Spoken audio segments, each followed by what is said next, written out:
कोणाची दुश्मनी करा, पण आपल्या सख्या भावासोबत कधी दुश्मनी करू नका.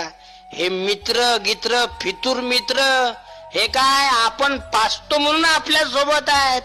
पाजणं बंद करा, हे तुमच्या सावलीत सुद्धा उभे राहणार नाहीत.